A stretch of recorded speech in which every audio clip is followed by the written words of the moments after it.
रमाइलो छ। लगभग कटिहारबाट 18-20 किलोमिटर अगाडि आइसकेको छौँ।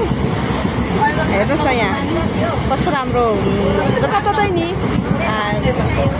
मकै मात्रै क्या। म त यता बिहारतिर गहुँ चाहिँ धेर लगाउँछ होला भन्ने सोचेको।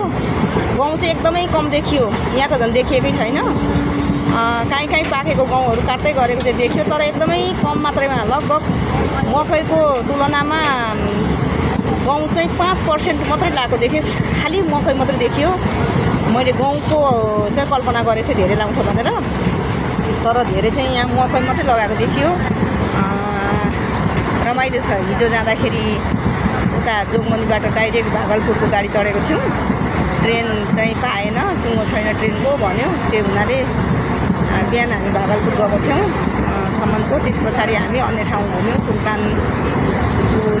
सुल्तानगञ्ज पुग्यौँ, अरू धेरै ठाउँ पुग्यौँ, घुम्यौँ, राम्रो भयो।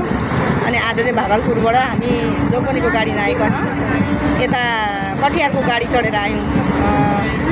त्यहाँ भागलपुरबाट डाइरेक्ट जोगमनीको ट्रेन नपाइँदो रहेछ, कि 9 गछि आउनुपर्ने रहेछ, कि चाहिँ गोरख के भन्छ यो कटिहार आउनुपर्ने रहेछ।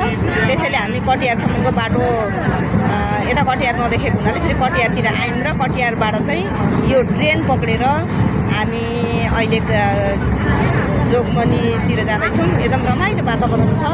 हेर्नुहोस् न, सबैतिर जति पनि देखिन्छ खालि मकै धेरै देखेँ मैले। यहाँ राम्रो कुरा चाहिँ मकै धेरै देखेँ। अनि यो मखनाहरूको खेती रहेछ। म त यो के होला भन्थेँ, यो मखना खेती गरेको रहेछ।